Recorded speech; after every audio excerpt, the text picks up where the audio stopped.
ഓ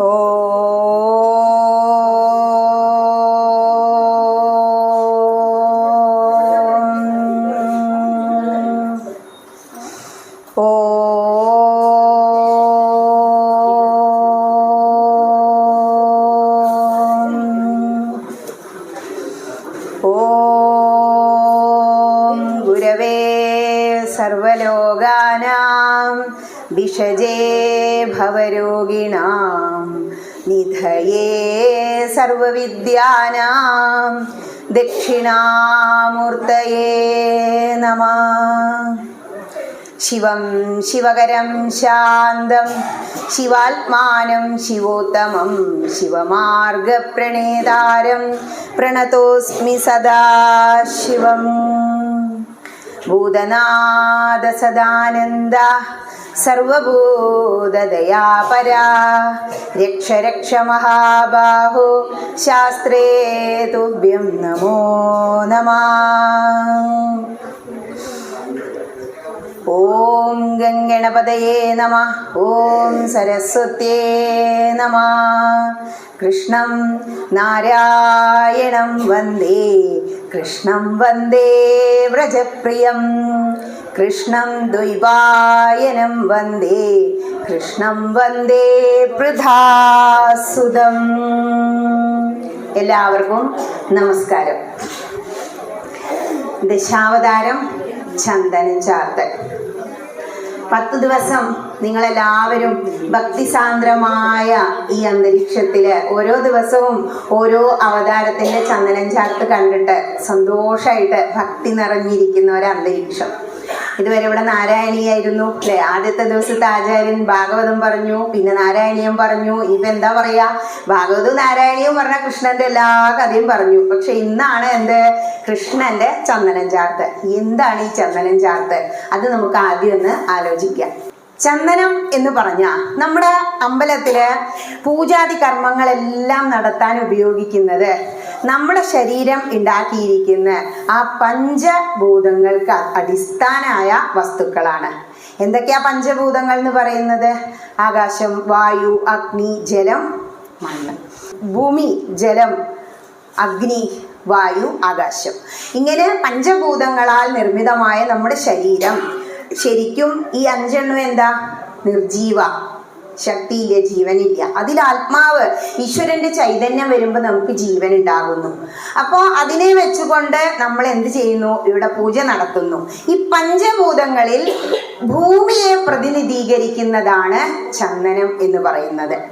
അതുകൊണ്ടാണ് ചന്ദനം ചാർത്തുന്നത് ഭഗവാന്. പിന്നെ ബാക്കിയെല്ലാം ദീപം, ധൂപം, പുഷ്പം, പത്രം, ഫലം, തോയം ഒക്കെ അവിടെ കാണുന്നുണ്ട്. ഇതാണ് പഞ്ചഭൂതങ്ങളെ പ്രതിനിധീകരിക്കുന്നത്. അത് വിശദമായിട്ട് പറയേണ്ട കാര്യമില്ല.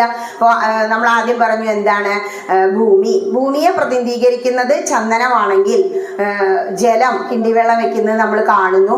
അതേപോലെ തന്നെ അഗ്നി, ദീപം, പിന്നെ ധൂപം, വായുവിനെ കാണിക്കുന്നു. പിന്നെ ആകാശം എന്ന് പറഞ്ഞാൽ ഈ സ്പേസ്, അതിന് പകരം നമ്മൾ പുഷ്പം, ആകാശൽപന പുഷ്പം കൽപ്പയാമി എന്നും പറഞ്ഞിട്ടാണ് പുഷ്പാഞ്ജലി നടത്തുന്നത്. അത് അടിസ്ഥാനമായിട്ട് അറിയേണ്ട കാര്യം. അപ്പൊ ഈ ഭൂമിയെ പ്രതിനിധീകരിക്കുന്ന വസ്തുവായ ചന്ദനം കൊണ്ട് ഭഗവാന്റെ ദശാവതാരങ്ങൾ അങ്ങനെ അലങ്കരിക്കുക. ഈ 10 അവതാരങ്ങളെ ഇവിടെ കാണിക്കുന്ന സമയത്ത് ഈ അവതാരങ്ങൾ എന്തെല്ലാമാണ് നമ്മളോട് പറയുന്നത് എന്ന് നമ്മൾ അറിയണം. എന്തിനാ ഈ അവതാരങ്ങളൊക്കെ എടുത്ത് എന്നറിയണം. കഥകൾ മാത്രം അറിഞ്ഞാൽ പോരാ, ആ കഥ പറയുന്ന തത്വങ്ങൾ നമ്മൾ അറിഞ്ഞിരിക്കണം. അതുപോലെ ദശാവതാരം എന്താണ്? 10 അവതാരങ്ങൾ എന്ന് നമ്മളോട് പറയാ. അപ്പോ എന്തിനാ 10 അവതാരം? ഒരേ രൂപത്തിൽ വന്ന് അവതരിച്ച് നമുക്ക് ഓരോ കാര്യങ്ങൾ നടത്തി ഭഗവാൻ അങ്ങോട്ട് പോയാൽ പോരെ? ഈ 10 അവതാരങ്ങളും 10 തത്വങ്ങളാണ് നമ്മളോട് പറയുന്നത്. നമുക്ക് ഒരുപാട് കഥകൾ അറിയാം. ഇന്നിപ്പോ കൃഷ്ണാവതാര, ശ്രീകൃഷ്ണനെ വിളിച്ച് നിൽക്കണ ആ രൂപം തന്നെ ഉണ്ടല്ലോ, അതിന് തന്നെ ഉണ്ട് ഒരു 2 മണിക്കൂർ പറയാന്. അതൊക്കെ പൊതുവേ നിങ്ങളെല്ലാവരും അറിയുന്ന കഥയാ. അറിയാത്തൊരു കാര്യം എന്ന് പറഞ്ഞാല് നമ്മളുടെ ഗ്രന്ഥങ്ങളെല്ലാം പറയുന്നത് എന്താണെന്നറിയോ? ഇപ്പൊ നമ്മൾ കുട്ടികളെ പഠിപ്പിച്ചുകൊണ്ടിരിക്കുന്ന സയൻസാ. എന്താ സയൻസ് എന്ന് പറയുമ്പോൾ അതിന് ദശാവതാരം ചേർത്ത് അങ്ങോട്ട് പറഞ്ഞു തരാം. ദീപാരാധന 6:30 വരെ പറയാലോ അല്ലേ? അപ്പോ ഈ ദശാവതാരത്തെ കുറിച്ച് അറിഞ്ഞിരിക്കണം. ഒന്നും വേണ്ട, ഭൂരിഭാഗം ഇവിടെ അമ്മമാരാ. അമ്മമാര് മിക്ക വ്യക്തികളും പ്രസവിച്ചവരായിരിക്കും. കുട്ടി വയറ്റിനുള്ളിൽ അങ്ങനെ കിടക്കും. എങ്ങനെയാ കിടക്കുന്നേ? നമ്മൾ സ്കൂളിൽ പഠിപ്പിക്കും, അമ്നിയോട്ടിക് ഫ്ലൂയിഡിലാണ് കുട്ടി കിടക്കുക. മുത്തശ്ശിമാര് പറയില്ലേ, വെള്ളം പോയി കഴിഞ്ഞാൽ കുട്ടിയുടെ ജീവൻ ആപത്താട്ടോ പറയൂലേ. അപ്പോൾ ആ വെള്ളത്തിലാണ് ജീവൻ ഉത്ഭവിക്കുന്നത്. അത് കാണിക്കാനാണ് ആദ്യ അവതാരമായ മത്സ്യാവതാരം. മത്സ്യാവതാരം എടുത്തപ്പോ മനു ഇങ്ങനെ അർച്ചന നടത്തിക്കൊണ്ടിരിക്കുമ്പോ ആ കയ്യിൽ ആര് അവതരിച്ചു? മത്സ്യരൂപിയായി ഭഗവാൻ അവതരിച്ചു. അതാണ് ആദ്യത്തെ അവതാരമായ മത്സ്യാവതാരം. ഈ മത്സ്യം എന്ന് പറഞ്ഞ വെള്ളത്തിൽ എങ്ങനെയാ നടക്കുക? ഇങ്ങനെ തുഴഞ്ഞ് നീന്തി നീന്തി അങ്ങനെ പോവില്ലേ? കുട്ടി ജനിച്ചു കഴിഞ്ഞാൽ എന്താ അതും ചെയ്യുന്നേ? കുട്ടി പ്രസവമൊക്കെ കഴിഞ്ഞ് പുറത്ത് വന്നാലും ആ കിടപ്പ് അങ്ങനെ കിടക്കൂലേ. ഏറ്റവും കുറഞ്ഞ ഇൻസ്റ്റിങ്ക്റ്റ് ഉള്ള ജീവി മനുഷ്യനാ ജനിച്ചു കഴിയുമ്പോൾ. എന്താ കാരണം എന്നോ? മൃഗങ്ങളെയൊക്കെ നോക്കൂ, ഒരു പശു ആടൊക്കെ പ്രസവിച്ച ആ കുട്ടി അപ്പോഴേ എഴുന്നേറ്റ് ഓടുന്നുണ്ട് അല്ലേ. പക്ഷേ മനുഷ്യക്കുട്ടിയോ ജനിച്ചു വീണ മലന്നാണെങ്കിൽ മലന്ന്, കവുന്നാണെങ്കിൽ കവുന്ന് അവിടെ കിടക്കൂലേ. നമ്മളെടുത്ത് ശരിക്ക് കിടത്തണം. ആ 3 മാസം ആ മലന്ന കിടപ്പ അല്ലെ. 80-90 ആയിട്ട് കമന്ന് വീഴും. കമന്ന് വീഴാൻ ഒരു 3 മാസം. അത് കഴിഞ്ഞൊന്ന് എഴുന്നേറ്റ് മൂപ്പരെ കൈയും കാലൊക്കെ കുത്തിയില്ലേ, 4 കാല് കുത്തിയിലല്ലേ നടക്കുക. അതിന് വീണ്ടും ഒരു 3 മാസം, പിന്നെയും ഒരു 3 മാസം കൂടി വേണം പതുക്കെ എഴുന്നേറ്റ് ഇങ്ങനെ വീണ് വീണ് നടത്തം തുടങ്ങാം. ഏകദേശം 1 വർഷം അല്ലേ. ഇത് തന്നെയാ ഈ 10 മാസമല്ലേ നമ്മുടെ കുട്ടിയുടെ സമയം. 10 അവതാരങ്ങൾ കാണിക്കുന്നത്. നോക്കിക്കോളൂ, മത്സ്യാവതാരത്തില് ജീവൻ ജലത്തിൽ ഉത്ഭവിച്ചു എന്ന് സയൻസ് പറയാം. ആദ്യത്തെ അവതാരം മത്സ്യരൂപി, മത്സ്യാവതാരം. മത്സ്യാവതാരത്തിന്റെ കഥയൊക്കെ നിങ്ങൾക്കറിയാം, അത് വിശദമായിട്ട് പറയേണ്ട കാര്യമില്ല. ഇനി ഇതേപോലെ നോക്കിക്കോളൂ, രണ്ടാമത്തെ അവതാരം. രണ്ടാമത്തെ അവതാരം ദശാവതാരത്തെ കുറിച്ച് ഓർമ്മസൂത്രത്തിൽ പറയുന്നത് എന്താണെന്നറിയോ? മത്സ്യകൂർമ്മ വരാഹജ നരസിംഹജ വാമന രാമോ രാമശ്ച രാമ കൃഷ്ണ കൽക്കി ജനാർദ്ദന. ഇതാണ് 10 അവതാരങ്ങളെ കുറിച്ച് പറയുന്നത്. അതിൽ രണ്ടാമത്തത് ആരാ? മത്സ്യം കഴിഞ്ഞ കൂർമ്മം. ഇപ്പോ ആദ്യം ജീവൻ ജലത്തിൽ ഉത്ഭവിച്ചു, രണ്ടാമത് കൂർമ്മം. അതും എവിടെയാ? ജലത്തിൽ തന്നെ. പക്ഷെ മീനിന് പുറത്ത് വന്നാൽ അതിന്റെ ജീവൻ പോവും ഇല്ലേ. പക്ഷെ അങ്ങനെയാണോ കൂർമ്മം? കൂർമ്മം എന്ന് പറഞ്ഞാൽ നമ്മുടെ വിളക്കിന്റെ താഴെ വെച്ചിട്ടില്ലേ കുർമ്മത്തിന്. എന്തിനാ? അതിങ്ങനെ പൊക്കി കൊണ്ടുവരാൻ, നമ്മുടെ ദുരിതത്തിന് ശാന്തി തരാൻ. നമ്മൾ താഴ്ന്നു പോകുമ്പോൾ നമ്മളെ പൊക്കാൻ ആരുണ്ട്? കുർമാവതരായിട്ട് ഞാനിവിടെ ഉണ്ട് കേട്ടോ എന്ന് പറയുന്നതിന് തുല്യ കൽവിളക്കിന് താഴെ വെച്ചിരിക്കുന്നത്. മാത്രല്ല എന്താ പറയുന്നത് ഗീത? കുർമ്മോം ഗാനീവ സർവശ, എല്ലാവരും കുർമ്മത്തെ പോലെ ജീവിക്കണം. അങ്ങനെ പറഞ്ഞാൽ എന്താ? നമ്മൾ അടുത്തേക്ക് ചെന്നാൽ അവൻ എന്താ ചെയ്യാ? കയ്യും കാലും തലയൊക്കെ അകത്ത് കയറ്റി വെച്ചൂല്ലേ. നമ്മളെ ഇന്ദ്രിയങ്ങളെ എല്ലാം ഉള്ളിലേക്ക് വലിക്കണം എന്ന് കാണിക്കുകയാണ് കൂർമ്മ. ഈ കൂർമാവതാരം എടുക്കുമ്പോൾ നമ്മളുടെ സയൻസ് പറയുന്നത് കുട്ടി ജനിച്ച് പുറത്ത് വന്ന് കഴിഞ്ഞാൽ പിന്നെ വെള്ളത്തിലല്ലല്ലോ, കരയിലായി ജീവിതം. ഉഭയജീവികൾ ഉണ്ടായി. സയൻസിൽ നമ്മളെ കുട്ടികളെ പഠിപ്പിക്കുന്നത് ആ സ്കൂളില് ഉഭയജീവികൾ എന്ന് പറഞ്ഞാൽ കരയിലും വെള്ളത്തിലും ജീവിക്കുന്ന ജീവികൾ ഉണ്ടായി. അതിനർത്ഥം എന്താ? ഈ ആമ ആമ എങ്ങനെയാ? ഇങ്ങനെ എഴഞ്ഞ് കുട്ടി കമന്ന് വീണ എന്താ ചെയ്യാ? നീന്തി എഴഞ്ഞ് അങ്ങനെയല്ലേ പോയിക്കൊണ്ടിരിക്കുക. ഇത് തന്നെ നമ്മുടെ ജീവിതം. ഇനി അത് കഴിഞ്ഞാല് ഈ കൂർമാവതാരത്തിന്റെ അവിടെ നിങ്ങൾ ഇതുവരെ വായിച്ചുകൊണ്ടിരുന്നില്ലേ നാരായണീയം? അതിൽ ഒരു കാര്യമെങ്കിലും പറയാൻ ഞാൻ വയ്യ. ഒരു ഗ്രന്ഥം വായിച്ചാൽ അതിനെക്കുറിച്ച് എന്തെങ്കിലും ഒരു സത്സംഗം നടത്തണം എന്നാ. ഭാഗവതം നിങ്ങൾ കേട്ട് കഴിയുമ്പോൾ അതിൽ പറയുന്നുണ്ട്, ഉദ്ധവൻ ചോദിക്കുകയാണ് ഭഗവാനോട്, ഹരേ കൃഷ്ണ അങ്ങ് പോവുകയാണോ? ഞങ്ങൾക്ക് പിന്നെ ആരും ഇല്ലാലോ. അപ്പൊ പറഞ്ഞു, ഉദ്ധവ, ഞാൻ വിചാരിച്ചാൽ നിങ്ങളെ ഒന്നും കൊണ്ടുപോകാൻ കഴിയില്ല. എന്നെ കൊണ്ടുപോകണമെന്നാ പറഞ്ഞത്. എന്റെ കുലം പോലും തമ്മിൽ തല്ലി മുടിഞ്ഞു, എനിക്ക് രക്ഷിക്കാൻ കഴിഞ്ഞില്ല. നിങ്ങളെയൊക്കെ കൊണ്ടുപോകണമെങ്കിൽ നിങ്ങൾ എന്നെ വിചാരിക്കണം. അതാണ് നിങ്ങൾക്ക് വേണ്ടി നാമം നിങ്ങൾ എന്നെ ചൊല്ലണം എന്ന് പറയുന്നത്. ഇവിടെ നാരായണീയം അങ്ങനെ നിങ്ങൾ ചൊല്ലിപ്പോയപ്പോ 28ാമത്തെ ദശകത്തിൽ എന്തായിരുന്നു കണ്ടത്?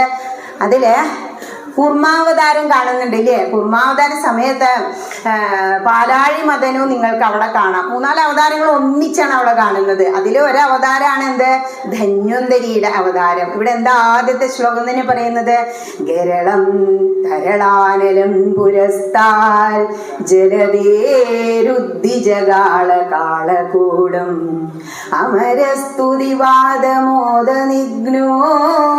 അങ്ങനെ ഒരു ശ്ലോകം നിങ്ങൾ വായിച്ചില്ലേ ആദ്യം? ഇവിടെ അമരന്മാരെല്ലാവരും സ്തുതിച്ചപ്പോ ഗൗരീശൻ എന്ത് ചെയ്തു? വിഷം പാനം ചെയ്തു എന്ന് പറഞ്ഞു തുടങ്ങി. അവസാനത്തെ ശ്ലോകം എങ്ങനെയാ അവസാനിക്കുന്നത്? അമൃതം കലശേവഹൻ കരാഭ്യാം അഖിലാർത്തിം ഹര മാരുതാലയേശ. അങ്ങനെയുള്ള സമർപ്പിച്ചില്ലേ നിങ്ങൾ 28ാമത്തെ ദശകം? അവിടെ അഖിലാർത്തികൾക്ക് വേണ്ടി, അതായത് ആർത്തി എന്ന് പറഞ്ഞാൽ ദുഃഖം, എല്ലാ ദുഃഖങ്ങളും അവസാനിപ്പിക്കുന്നതിന് വേണ്ടി അമൃത കലശവുമായി ശ്രീ ധന്വന്തരി അവതരിച്ചു എന്ന് പറയാണ്. ഇവിടെ ധന്വന്തരി എന്തിനാ പറയുന്നത് അറിയോ? എല്ലാവരുടെ വീട്ടിലും ഇപ്പൊ ഒരു മെഡിക്കൽ ഷോപ്പ് അല്ലേ, അസുഖവും മരുന്നും ഇല്ലാത്ത വീടില്ല, അപ്പൊ ധന്വന്തരിയെ സ്തുതിച്ചോളൂ എന്ന് പറയാ. ഇവിടെ ഈ പാലാഴി മദനം സമയത്താണ് കൂർമാവതാരം ഉണ്ടായത്. അത് പറയാതിരിക്കാൻ പറ്റാത്തതുകൊണ്ട് അങ്ങോട്ട് പറഞ്ഞു പോയിന്നേ ഉള്ളൂ. ഈ കൂർമാവതാരം നടക്കുന്നത് നമ്മളോട് പറയുന്നത് ജീവൻ ജലത്തിലുണ്ടായെങ്കിലും പിന്നീട് ഉഭയജീവികളായി മാറി. ഈ ഉഭയജീവികളെ കാണിക്കുന്നു കൂർമ്മം. അതേസമയം 3ാമത്തെ അവതാരം എത്തുമ്പോഴേക്കും നമ്മുടെ കുട്ടി, ഞാൻ പറഞ്ഞില്ലേ, നീന്തി നീന്തി പോകുന്ന കുട്ടി പിന്നെ എന്ത് ചെയ്യും? മുട്ടുകുത്തി നടക്കാൻ തുടങ്ങും. 4 കാലിൽ നടക്കുക എന്താ? മൃഗങ്ങളല്ലേ. മത്സ്യകൂർമ്മ വരാഹച. വരാഹം എന്ന് പറഞ്ഞാൽ എന്താ? പന്നിയായി അവതരിച്ചു. എന്തിനാ അവതരിച്ചേ? ധർമ്മത്തിന് ച്യുതി സംഭവിച്ചപ്പോൾ ഭൂമി താഴ്ന്നു പോവുക. ഭൂമിദേവി പറയാ, ഭഗവാനെ എനിക്ക് ഈ ഭാരമൊന്നും താങ്ങാൻ വയ്യാട്ടോ. അസുരന്മാരെന്ന് പറഞ്ഞാലേ ദുഷ്ടബുദ്ധികൾ, അധർമ്മം കൂടുമ്പോ ഭൂമിക്ക് കനം കൂടുന്ന. അപ്പൊ ഭൂമിദേവി പരാതി പറയും. അങ്ങനെ പറഞ്ഞപ്പോ ഭഗവാൻ അവതരിക്കാന്ന് പറഞ്ഞു. അങ്ങനെയാണ് വരാഹമായി പന്നിയായി അവതരിച്ച് തേറ്റയ്ക്ക് മുകളിൽ എന്ത് ചെയ്തു? ഭൂമിയെ പൊന്തിച്ചു കൊണ്ടുവന്നു. 3ാമത്തെ ദിവസം കണ്ട ചന്ദനച്ചാർത്ത്. ആ സമയത്ത് നമ്മൾ മനസ്സിലാക്കേണ്ട തത്വം എന്ന് പറഞ്ഞാല് മൃഗങ്ങൾ ഉണ്ടായി, കുഞ്ഞു ജീവികൾ, മത്സ്യങ്ങൾ ഉണ്ടായി, പിന്നെ കൂർമ്മം ആമ ഉണ്ടായി, അത് കഴിഞ്ഞിട്ട് മൃഗങ്ങൾ ഉണ്ടായി, വരാഹം പന്നിയെ പോലെ 4 കാലിൽ നടക്കുന്ന ജീവജാലങ്ങൾ ഉണ്ടായി. മനുഷ്യക്കുട്ടി 4 കാല് കുത്തി നടക്കാൻ തുടങ്ങി എന്ന് മനസ്സിലാക്കുക. ഇനി അതും കഴിഞ്ഞ 4ാമത്തെ അവതാരം മത്സ്യകൂർമ്മ വരാഹച നരസിംഹച വാമന. അത് കഴിഞ്ഞാണ് നരസിംഹാവതാരം. നല്ല ചന്തായിട്ട് ചാർത്തി വെച്ചിട്ടുണ്ടാവൂലേ. കൃഷ്ണനെ എങ്ങനെ ചന്തത്തിൽ വെച്ചെങ്കിൽ നരസിംഹത്തിനെയൊക്കെ എന്ത് ഭംഗിയായിട്ടാവും ചെയ്തിട്ടുണ്ടാവുക. കഴിവന്നെ ഭഗവാൻ ഉണ്ട്, അനുഗ്രഹിക്കാണ്. നീ ഇന്നത് ചെയ്തോളൂ, നിനക്ക് ഇന്നതാണ് ഞാൻ വെച്ചിരിക്കുന്നത്. എല്ലാവരും ഒരു ജോലിയല്ലല്ലോ. ഒരു ക്ഷേത്രാങ്കണത്തിൽ ഇങ്ങനെ വന്നിരിക്കുക, നാരായണീയം അങ്ങനെ ജപിക്കുക, അല്ലെങ്കിൽ പാരായണം ചെയ്യുക, ഇവിടെ ചന്ദനം ചാർത്തുക, ഭഗവാൻ ഒരു തുളസിപ്പൂ അർപ്പിക്കുക. ഇതിലും വലിയ ഭാഗ്യം എന്താ ഉള്ളത്? എന്തെല്ലാം ചെയ്യുന്നു ഈ ലോകത്തിൽ ഓരോ ഭാഗത്തും ഉള്ള വ്യക്തികൾ ഈ സമയത്ത് ആലോചിച്ചു നോക്കൂ.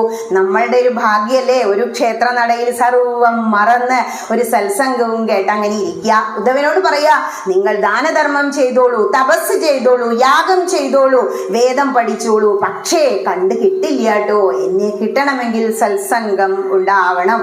എന്താ സത്സംഗം? ഇതെന്നെ സജ്ജനങ്ങളോടൊത്ത് ഇങ്ങനെ കൂട്ടായ്മയായിരുന്ന് നാമം ജപിക്കുക, പ്രഭാഷണം കേൾക്കുക, അത് തന്നെ സത്സംഗം. ഇങ്ങനെ പിന്നീടുണ്ടായതാണ് വരാഹം എന്ന് പറയുന്നത് 4 കാലില്. അതും കഴിഞ്ഞിട്ട് എന്താ? നരസിംഹം അവതരിച്ചു. നരസിംഹമൂർത്തി എപ്പോഴാ? സന്ധ്യ നേരത്തിലെ. ത്രിസന്ധ്യക്ക് കുട്ടിയോട് എന്താ അമ്മ പറയാം? മറുപടിയൊന്നും ഇല്ല, മറുപടി മരിക്കരുത്, ഭക്ഷണം കഴിക്കരുത് അല്ലെ. ത്രിസന്ധ്യ നേരത്തെ എന്നാ പറയാ. സമയത്ത് നാമം ചൊല്ലണം, അതാ പറയുന്ന. നരസിംഹമൂർത്തി അവതരിച്ച സമയ ആകാശത്തും ഭൂമിയിലും വേണ്ട പറഞ്ഞോണ്ട് അമർപ്പടിയിൽ കയറിയിരുന്നല്ലേ. ആകാശമല്ല ഭൂമിയല്ല നയില്ലേ. ഇവിടെ നരസിംഹമൂർത്തി കാണിക്കുന്നത് നമ്മുടെ സയൻസ് വെച്ച് പറയുമ്പോൾ ഹ്യൂമൻ ഇവല്യൂഷൻ. നമ്മൾ എന്താ പഠിപ്പിച്ച സ്കൂളിൽ നിന്ന്? കുരങ്ങിൽ നിന്നും മനുഷ്യന്മാർ പരിണാമ സിദ്ധാന്തം പറയുന്നില്ലേ, പരിണമിച്ചുണ്ടായി. പരിണാമ സിദ്ധാന്തം പറയുന്നതാ. അതായത് മൃഗങ്ങളിൽ നിന്നും മനുഷ്യന്മാരുണ്ടാകുമ്പോൾ മനുഷ്യനും മൃഗവും അല്ലാത്ത ഒരു രൂപം നമുക്ക് കാണാൻ കഴിയുക. ഹോമോസാപ്പിയൻസ് ഒക്കെ പഠിച്ചില്ലേ? അത് സയൻസുമായി ചേർത്ത് മനസ്സിലാക്കുക. ഇതേ സമയത്ത് കുട്ടി എഴുന്നേറ്റ് നടക്കാൻ തുടങ്ങിയില്ലേ, മുട്ടൊക്കെ കുത്തല് കഴിഞ്ഞിട്ട്. ഇനി മറ്റൊന്ന് മനസ്സിലാക്കേണ്ടത്, നരസിംഹം കഴിഞ്ഞാല് ആദ്യത്തെ മനുഷ്യാവതാരം, പൂർണ്ണമായ മനുഷ്യനാണ് ആര്? വാമനൻ. ഓണൊക്കെ ആയിട്ട് വാമന ജയന്തിയൊക്കെ തിരുവോണം എന്ന് പറഞ്ഞ് നമ്മൾ ആഘോഷിച്ചൂല്ലേ. പക്ഷേ ആരെ പേരിൽ അറിയപ്പെടാനാ ഭഗവാന് ഇഷ്ടം? ഭഗവാന് ഭക്തനെയാണ് ഇഷ്ടേ. ഭക്തനേക്കാൾ താഴെയാണ് ഞാൻ, എന്നിലും മുകളിലാണ് ഭക്തൻ എന്ന് ഭഗവാൻ അങ്ങനെ കാണിക്കുക. അതിനു വേണ്ടിയിട്ടാണ് മഹാബലിക്ക് കാവലായിട്ട് സുതലത്തിൽ പോയി നിൽക്കുന്നത്. കൃഷ്ണൻ ഇപ്പോഴും കാവലാണത്രേ. അപ്പോ അവിടെ നിന്ന് മനസ്സിലാക്കേണ്ടത്, ഭഗവാൻ നമുക്ക് വേണ്ടി മനുഷ്യനായി കുറിയ രൂപം കൊണ്ട് ഇവിടെ അവതരിച്ചു. ഈ കുറിയ രൂപം എന്താ കാണിക്കുന്നത്? കയ്യിൽ എന്തേലും ആയുധമുണ്ടോ? മറ്റെല്ലാ അവതാരങ്ങളുടെ കയ്യിലും ആയുധം ഉണ്ട് അല്ലേ? ഇവിടെ ആയുധമില്ല. എന്താ? ആയുധം ഒന്നും ഇല്ലാത്ത ആദിമ മനുഷ്യനെ കാണിക്കുന്നു. സയൻസ് വെച്ച് നോക്കുമ്പോ എന്താ? വസ്ത്രമുണ്ടോ? ഈ ശകലം വസ്ത്രമൊക്കെ ഉള്ളൂ അല്ലേ? വസ്ത്രമൊന്നും ഉടുക്കാത്ത ഒരു കുട്ടിയായിട്ട് മനുഷ്യക്കുട്ടി എഴുന്നേറ്റ് നടന്നു തുടങ്ങി എന്ന ആ ഒരു ഘട്ടത്തിൽ നമ്മൾ എത്തി നിൽക്കുകയാണ് ദശാവതാരങ്ങളിൽ. ഇങ്ങനെ വാമനൻ അവതരിച്ചു. വാമനൻ അവതരിച്ചത് എന്തിനാ? നമ്മളെ കുട്ടികളൊക്കെ എന്താ പറയാ, അങ്ങോട്ട് ചാവിട്ടി താഴ്ത്തിയില്ലേ എന്നല്ലേ? അതൊരു കഥ അങ്ങനെ പ്രചരിച്ചു പോയതാ. ശരിക്കും അങ്ങനെയൊന്നും അല്ല മനസ്സിലാക്കണ്ടേ. മഹാബലി കുടവയറിനാണോ? അല്ല, നല്ല സിക്സ് പാക്ക് ആയിരുന്നു അത്രേ. ചക്രവർത്തിയല്ലേ? പിന്നെ അങ്ങനെ കുടവയറും വെച്ച് നടന്ന യുദ്ധം ചെയ്യാൻ പോകാൻ പറ്റുമോ? ആയോധന കല പഠിക്കുന്നവരുടെ ശരീരം കണ്ടിട്ടുണ്ടോ? കളരിപ്പയറ്റൊക്കെ ചെയ്യുന്നവരെ അങ്ങനെ ആയിരുന്നു എന്നാ പറയണേ. ഇങ്ങനെ മഹാബലി മഹാഭക്തനാണേ. വാമനൻ വന്നു. കുട്ടിയുടെ വിഷ്ണു ചിഹ്നങ്ങളൊക്കെ കണ്ടപ്പോ ശുക്രാചാര്യര് പറഞ്ഞു, അയ്യോ വേണ്ടാട്ടോ, കൊടുക്കണ്ട. പക്ഷെ സമ്മതിച്ചോ? ഭക്തനായ മഹാബലി ഞാൻ കൊടുക്കാന്ന് പറഞ്ഞാ കൊടുക്കന്നെ ചെയ്യും. എന്നിട്ട് എന്താ ഉണ്ടായേ? ഒറ്റ അടിയോണ്ട് ഈ ഭൂമി മുഴുവനെ അങ്ങോട്ട് അളന്നു. എങ്ങനെയാ അത്രയും അളക്കാൻ കഴിഞ്ഞേ? കുട്ടിയൊന്നും അല്ലേ, അങ്ങോട്ട് വലുതായില്ലേ? ഈ വലുതാവണതിൽ നിന്നൊരു തത്വം നമ്മൾ മനസ്സിലാക്കാനുണ്ട്. വാമനൻ എന്ന് പറയുന്ന കൊച്ചുകുട്ടി മനുഷ്യനായി ആദ്യമായിട്ട് അവതരിച്ചത് ചെറുപ്പത്തിൽ നിന്നും നമ്മൾ വളർന്നു വലുതാവുന്ന ഘട്ടങ്ങളെ നമ്മളോട് പറയാ, അത് കാണിക്കുക. ഇനി നമ്മൾ വളർച്ച, ഇപ്പോ കലികാല ഭാഗവതം പറയുന്നുണ്ട്, കലികാലത്തിലൊക്കെ കുറേ മനുഷ്യന്മാരാവും, ഉയരമൊക്കെ കുറയുന്നു മറ്റ് 3 യുഗങ്ങളെ വെച്ച് നോക്കുമ്പോൾ. അങ്ങനെ ആകുമ്പോൾ ഈ വാമനൻ വളർന്നു വലുതാവാതെ ചെറിയ കുട്ടിയായിരുന്നു ആദ്യം എന്ന് പറഞ്ഞാൽ നമ്മുടെ ആൾക്കാർ പേറെ വലുതാവുന്നില്ലല്ലോ. പണ്ടിരുന്നു 6 അടിയൊക്കെ, ഇപ്പൊ കുറേ മനുഷ്യന്മാരാ. അതിലും അപ്പുറം നമ്മൾ എങ്ങനെയാ വലുതാവേണ്ടത്? സൽകീർത്തി സമ്പാദിക്കണം. വാമനൻ കുറെ സൽകീർത്തി സമ്പാദിച്ചു ഇല്ലേ? എന്താ ചെയ്തത്? ആദ്യം ഭൂമി അളന്നു കഴിഞ്ഞു. അയ്യോ ഇനി എവിടെയാണ് ബലി? പറയൂ. ബലിയെ മഹാബലിയായി ഉയർത്താൻ ഭഗവാന് മാത്രമേ കഴിയൂ. അപ്പൊ 2ാമത്തെ അടി അളന്നോളൂ. എവിടെയാ? അതേ മേലേക്ക് നോക്കിത്രേ, ആകാശം അളന്നു. പിന്നെ ഇല്ല, ഇനിയിപ്പോ എവിടെയാ? ദേ ഇവിടെ തന്നെ വെച്ചോളൂ എന്ന് പറഞ്ഞില്ലേ? കുനിഞ്ഞു കാണിച്ചു കൊടുത്തില്ലേ? എന്താ കാണിക്കുന്നേ? ഭഗവാൻ നമ്മുടെയൊക്കെ തലയില് കാലുകൊണ്ട് തന്നെ അനുഗ്രഹിക്കണം, നമ്മുടെ അഹങ്കാരം തീരണമെങ്കിൽ. അതാ കാണിക്കണേ. അഹങ്കാരം തോന്നിയ ഒക്കെ കഴിഞ്ഞില്ലേ? ഇപ്പൊ ഞാനാണ് ഇവിടെ ഭയങ്കര കേമിയ, ഞാൻ ഇവിടെ അങ്ങോട്ട് ഇരുന്നാണ്ടല്ലോ, നാരായണിയൊക്കെ താവിട് പൊടിയാക്കും എന്നുള്ളൊരു ഭാവം വന്നു കഴിഞ്ഞാലോ കഴിഞ്ഞു, സർവ്വതും കഴിഞ്ഞു. ആ അഹങ്കാരത്തിന് മുകളിൽ ഭഗവാനെ കാല് വെച്ച് അനുഗ്രഹിക്കണം. ഗോപികുമാരൻ എന്താ പറഞ്ഞത്? ഞങ്ങളെ കൈ വെച്ച് അനുഗ്രഹിക്കണം എന്നാ പറഞ്ഞത്. എന്താ നിങ്ങള് ഭാഗവതക്കാർ ഇവിടെ ഉണ്ട്. ഞാൻ ഒരു പ്രാവശ്യം ഇവിടെ വന്നപ്പോഴേ കുറെ അമ്മമാര് ഭാഗവതം വായിക്കുക ഇവിടെ ഇരുന്നിട്ട്. അവരിപ്പോ ഇവിടെ ഉണ്ടാവും. അപ്പൊ ഞങ്ങൾ സപ്താഹമായിട്ടൊക്കെ വായിച്ചങ്ങോട്ട് സമർപ്പിക്കും എന്ന് പറഞ്ഞു. സന്തോഷമായി എനിക്ക്. അന്ന് വിചാരിച്ചില്ല അങ്ങനെ ഇവിടെ വന്നിരുന്ന് പറയാൻ കഴിയുമെന്ന്. കുറെ തവണ അങ്ങനെ വരുമ്പോ ഭഗവാൻ വിചാരിക്കും, ഇത്രേ ആരപ്പോ വന്നിരിക്കുന്ന ഒരു ഗോപിക ഒന്നുകൊണ്ട് വിളിക്കാം. അതുകൊണ്ടാണ് ഒക്കെ നിമിത്ത. ഇവിടെ ഗോപികമാര് പറയാ, കരസരോരുഹം കാന്തകാമദം ശിരസി ദേഹിന ശ്രീകരഗ്രഹം. ഹേ കൃഷ്ണ, അങ്ങയുടെ ആ ശ്രീകരങ്ങളാൽ ഞങ്ങളുടെ തലയിൽ വെച്ച് അനുഗ്രഹിക്കണമേ. നമ്മളൊക്കെ ഗോപികമാരാ അല്ലെ? നമ്മളെ എല്ലാവരെയും ഭഗവാനെ അനുഗ്രഹിക്കണം. നമുക്കൊന്നും അറിയില്ല, ഒന്നും അല്ല. എത്ര നിസ്സാരനാണ് മനുഷ്യൻ, ആ ജനിച്ച് വീണ് കിടക്കുന്ന കുട്ടി അല്ലെ? എന്താ അവസ്ഥ? 1 കൊല്ലം ആ കിടപ്പ് തന്നെയാ. കവന്ന് വീണ് 3 മാസം കഴിഞ്ഞ് വീണ്ടും ഒന്ന് പതുക്കെ എഴുന്നേറ്റിരുന്ന് മുട്ടുകാലുകുത്തി നടന്ന് വീണ്ടും 1 വർഷം കഴിയണില്ലേ? എത്ര നിസ്സാരനാ മനുഷ്യൻ എന്ന് നോക്കൂ. ഞാനൊന്നും അല്ല, ഭഗവാനെ അനുഗ്രഹിക്കണേ എന്ന ഭാവം. അങ്ങനെ ഈ വാമനമൂർത്തി കാണിക്കുന്നത് മനുഷ്യക്കുട്ടി വളർന്നു വലുതാവുന്നതിനെ കുറിച്ചാണ്. ഇനി അത് കഴിഞ്ഞാലോ, നരസിംഹജ വാമന രാമോ രാമശ്ച രാമ. 3 രാമന്മാരെ നിങ്ങൾ ഇവിടെ കണ്ടില്ലേ? ആദ്യത്തെ രാമൻ ആരാ? പരശുരാമന അല്ലെ? പേരിൽ തന്നെ ഉണ്ട് ഒരു പരശു അല്ലെ? എന്താ പരശു പറഞ്ഞ? വെൺമഴുവാണ്. ഈ മഴു എന്ന് പറയുന്ന ആയുധം മനുഷ്യൻ ഉപയോഗിക്കാൻ തുടങ്ങി. കുട്ടി വളർന്നു വലുതായി കഴിഞ്ഞ പരശുരാമന് താടി മീശയൊക്കെ ഇല്ലേ?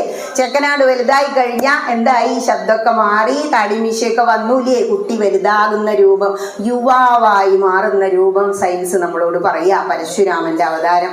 അതിലൂടെ അവൻ എന്ത് ചെയ്തു? വളർന്നു വലുതായി നമ്മൾ എന്താ അന്വേഷിക്കുക? ഇനിയിപ്പോ ഒരു ജോലി വേണം അല്ലേ, ഭക്ഷണത്തിന്. ഇനി സ്വന്തം പോയി അധ്വാനിച്ചു കൊടുന്നു എന്ന് പറയും മുത്തശ്ശി. അപ്പോ ഭക്ഷണത്തിന് വേണ്ടി അവൻ എന്ത് ചെയ്തു?